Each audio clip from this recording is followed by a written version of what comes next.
Ya, ini kita lanjut dulu nanti ya Pak Ibu ya. Falsifikasi dan sikap kritis terhadap teori ini sangat berkaitan nih. Jadi beberapa hari yang lalu saya menyiapkan ini ya, membuat slide presentasi untuk kuliah ini minggu lalu juga. Nah ini saya zaman dulu saya juga sudah baca tentang Popper gitu.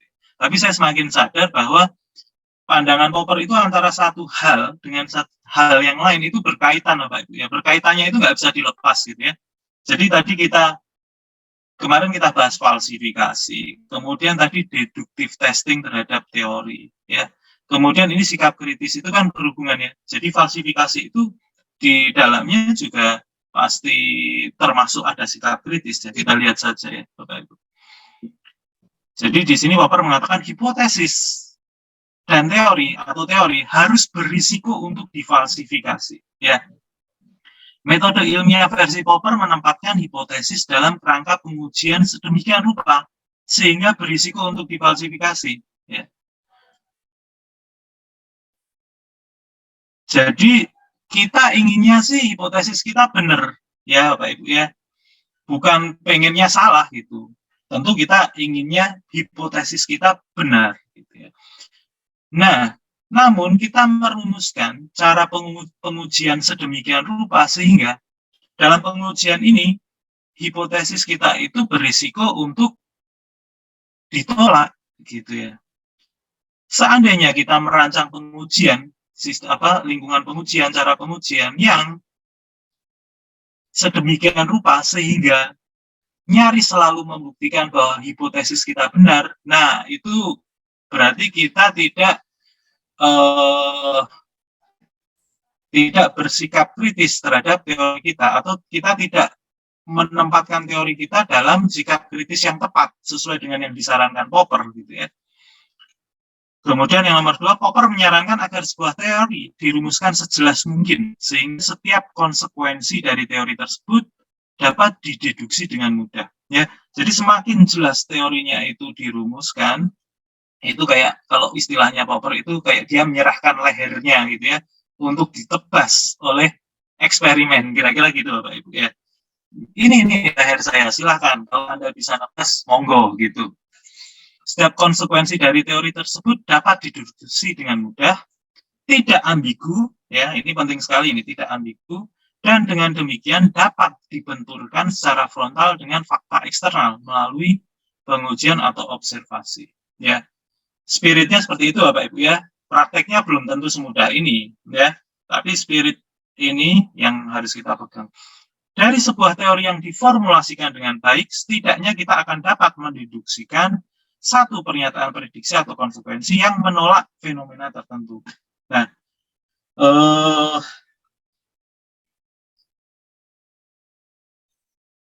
ini jadi gini ya Pak Ibu, mungkin nanti lebih jelas di slide berikutnya, tapi kira-kira seperti ini. Jadi kalau kita menggunakan skema falsifikasi ini gitu ya, kemudian kita bersikap kritis terhadap teori ya, ini dalam metode ilmiah ini, pengujian ini dia teorinya itu dia akan, kan tadi kita turunkan ya ada prediksi empiris ya. Prediksi empiris berarti dalam pengujian nanti kan ada yang selaras, ada yang tidak selaras ya. Kita ingin tahu ini apakah selaras atau tidak selaras gitu ya. Nah, kalau tidak selaras berarti kan ada fenomena yang kita tolak. Misalkan gini ya, saya ambil contoh saja, contoh yang lalu lah ya, atau contoh yang tadi aja Bapak Ibu ya. Contoh yang Einstein aja ya. Jadi Einstein dia kan punya hipotesis bahwa gravitasi itu akan membelokkan ruang gitu ya, melengkungkan ruang. Sehingga cahaya itu nanti akan berbelok ya. Hipotesisnya seperti itu. Nah, konsekuensinya kata Einstein nanti akan ada bintang yang kelihatannya geser dari posisi semula. Kalau bintang itu kita lihat dan di jalur cahayanya itu nanti ada benda bermassa besar di situ. Dia akan kelihatan berbelok, gitu ya. Nah, berarti Einstein itu dia menolak fenomena yang lain, yaitu bahwa cahaya itu akan lurus, ya, atau posisi bintang yang terobservasi itu tidak akan tergeser. Itu ditolak oleh Einstein, ya. Nah, ciri khas dari teori yang bisa difalsifikasi itu seperti itu, Bapak Ibu, ya. Jadi dia menolak fenomena tertentu. Sehingga kalau fenomena itu ternyata terjadi, jadi kalau misalnya pas eksperimen tadi ternyata terjadi bahwa cahaya itu tetap lurus gitu ya, itu langsung teorinya Einstein itu langsung tertolak gitu ya. Jadi dalam merumuskan teorinya itu Einstein itu sudah menyerahkan lehernya tadi, dia menunjukkan bahwa kalau cahayanya itu tetap lurus berarti teoriku salah gitu ya. Jadi Einstein menolak fenomena tertentu. Kira-kira pengertian seperti itu, Bapak Ibu. Nanti silahkan ditanyakan ya. Nah, ini yang tidak kritis nih. Jadi sikap anti falsifikasi. Tadi kan Popper itu menyarankan sikap kritis terus-menerus bahkan terhadap teori kita sendiri, ya.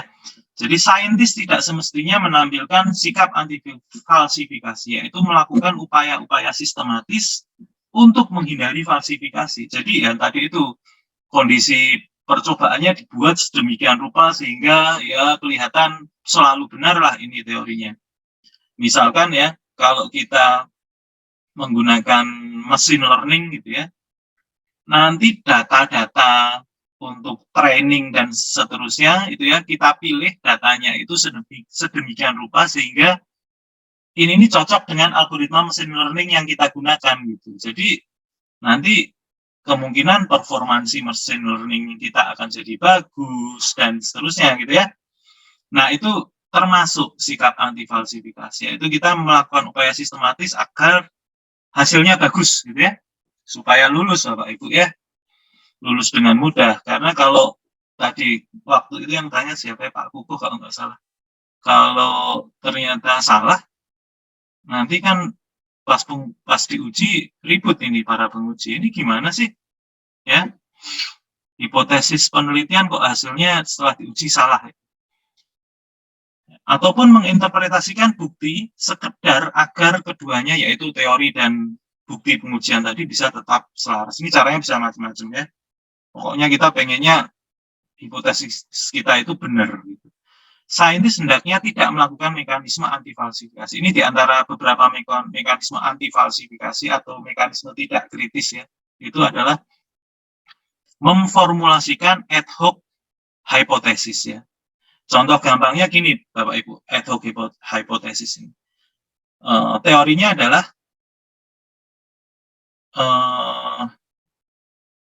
air selalu mendidih pada suhu 100 derajat Celcius, gitu ya. Waktu itu rasanya sudah saya gunakan sebagai contoh itu. Air selalu mendidih pada suhu 100 derajat Celcius. Ternyata di kemudian hari ada peneliti lain yang membuktikan enggak kok, ini ternyata saya uji bisa mendidih di suhu 80 derajat Celcius gitu ya. Dan lokasinya di pegunungan. Yang pengujian pertama lokasinya di pantai. Kemudian berdasarkan itu kita membuat ad hoc hipotesis, yaitu gini. Hipotesisnya kita modifikasi. Tadinya membeku pada suhu 100 derajat Celcius. Kita modifikasi sebagai begini. Air akan mendidih pada suhu 100 derajat Celcius kecuali kalau dia dipanaskan di pegunungan. Itu ya Pak Ibu ya. Bisa Bapak Ibu bayangkan ad hoc hipotesis ini dia adalah memodifikasi hipotesis tanpa kita menambahkan pengetahuan yang baru. Jadi harusnya kan gini, kalau tadinya hipotesis awalnya 100 derajat Celcius, loh kok ini ada yang apa suhunya 80 derajat Celcius sudah membeku. Kita bertanya harusnya, apa sebabnya? Kenapa kok titik didih ya, bukan titik beku, titik didihnya itu kok beda, yang satu 100 derajat Celcius, yang satu 80 derajat Celcius, perbedaannya apa? Akhirnya ditemukan misalkan, oh ternyata tekanan udara berpengaruh gitu ya. Nah, kalau seperti itu kita tidak membuat ad hoc hipotesis. Kalau ad hoc hipotesis tadi, kita hanya merubah hipotesis ya agar selaras dengan pengujian agar selaras dengan hasil pengujian yang baru tadi, yang menyangkal gitu ya. Yang menyangkal itu kita rangkul, kira-kira gitulah. Yang kedua, membuat ad hoc definition ya. Ini contohnya ya, kalau waktu itu kita katakan bahwa semua angsa itu pasti warnanya putih gitu ya. Kemudian nanti ada seseorang yang membawa, ini aku punya ada angsa hitam. Kemudian kita bilang, oh kalau gitu itu bukan angsa, itu namanya black gitu ya. Karena hitam kita sebut black gitu. Nah, ad hoc definition gitu ya. Jadi kita nggak mengakui bahwa itu memang angsa dan warnanya hitam. Enggak. Pokoknya kalau angsa itu pasti putih, kalau hitam ya bukan angsa. Itu namanya ad hoc definition ya. Atau yang cara ketiga, menghindari bukti falsifikasi. Misalkan kita selalu menolak misalkan ada orang lain memfalsify teori kita gitu ya, kita selalu menolak dengan, oh ini Anda pengujiannya tidak valid misalkan, padahal dia udah menguji dengan cukup valid gitu ya. Jadi kita selalu menghindar untuk menerima falsifikasi. Kira-kira seperti itu ya Pak Ibu ya, sikap anti falsifikasi. Nah ini yang menarik, di sisi lain kita nggak boleh juga dong terlalu mudah menerima falsifikasi ya. Jadi kita udah merumuskan teori, tiba-tiba ada yang menyangkal gitu. Oh berarti teoriku salah ya? Oke, salah gitu. Nggak seperti itu juga ya. Jadi ini yang menarik ya. Di sisi lain, Popper juga mengatakan bahwa saintis mestinya tidak terlalu mudah menanggalkan teorinya berdasarkan bukti falsifikasi. Ya. Sikap terakhir ini menurut Popper, kalau kita terlalu mudah menanggalkan teori, ya, justru menampilkan ketidakkritisan terhadap hasil dan proses pengujian teori. Ya. Jadi benar itu tadi. Kalau ada yang memfalsifikasi, kita harus lihat dulu dia ngujinya seperti apa sih? Apakah sudah benar valid? Atau dia sebenarnya bukan menyangkal teori kita gitu ya. Pengujian itu valid tapi dia nggak menyangkal teori kita, bisa jadi seperti itu gitu ya.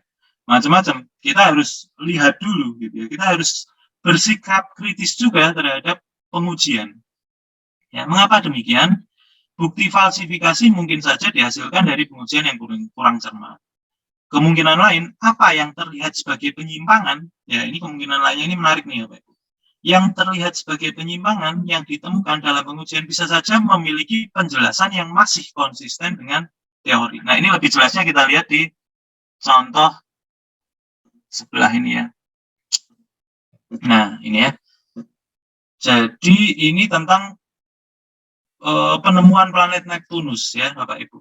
Jadi, ini ada John Couch Adams dan siapa ini, Urban, adalah penemu planet Neptunus di tahun 1846 pada saat mereka bekerja secara independen dalam kerangka paradigma Newtonian. Jadi mereka menggunakan teori Newton, paradigma Newton gitu ya, untuk meneliti gerakan benda-benda langit gitu ya. Saat itu mereka menemukan adanya sedikit penyimpangan orbit planet Uranus ya. Penyimpangan ini artinya apa Pak Ibu? Jadi teori Newton itu dia punya prediksi empiris gitu ya. Harusnya orbit planet Uranus itu seperti ini gitu. Ternyata setelah diamati kok berbeda. Ya. Nah, kalau seperti itu harusnya ada yang salah ini dengan teori Newton gitu ya. Dalam bagian tertentu dia bisa dikatakan terfalsify gitu ya. Karena prediksi empirisnya itu bertentangan dengan eksperimen ini ya Pak Ibu ya, dilihat di sini. Tanpa Neptunus, jadi kan Neptunusnya belum ketemu nih. Penyimpangan ini dapat menjadi bukti falsifikasi terhadap teori Newton, gitu ya. Jadi, wah ini Uranus kok aneh ini orbitnya, gitu. Newton jangan-jangan nggak benar ini, gitu ya. Sebagaimana kita ketahui, Newton dan juga Kepler menyatakan bahwa semua planet akan selalu bergerak dalam orbit berbentuk elips sempurna, kecuali jika ada gaya lain yang mempengaruhi planet-planet tersebut. Alih-alih langsung meninggalkan teori Newton, jadi dia nggak langsung menerima falsifikasi itu. Adams dan Leverrier, si tadi Urban tadi, justru berupaya mencari gaya lain ini. Jadi mereka anggap dulu ini Newton ini kayaknya kemungkinan besar tetap benar deh. Mereka tetap confidence bahwa teori Newton itu benar. Jadi mereka nyari itu, gaya lain itu apakah ada atau tidak. Akhirnya mereka menemukan Neptunus yang menghasilkan gaya gravitasi tersebut. Jadi penyimpangan dari Uranus tadi ternyata disebabkan oleh objek yang misterius yang belum ketemu saat itu, yaitu planet Neptunus. Ini ya Pak Ibu ya. Jadi bukti falsifikasi itu harus kita tempatkan dalam kerangka kritis juga gitu ya. Kita nggak boleh serta-merta dengan mudah menerima falsifikasi. Nah, ini menarik nih Bapak Ibu ya. Jadi sikap kritisnya ada di dua sisi ya, terhadap teori dan tapi jangan gitu juga gitu ya. Nah, keseimbangannya harus kita cari ini. Oke, ini nanti kita masuk ke beberapa contoh kasus. Mungkin sebelum itu silahkan jika ada yang akan didiskusikan lebih dahulu Bapak Ibu.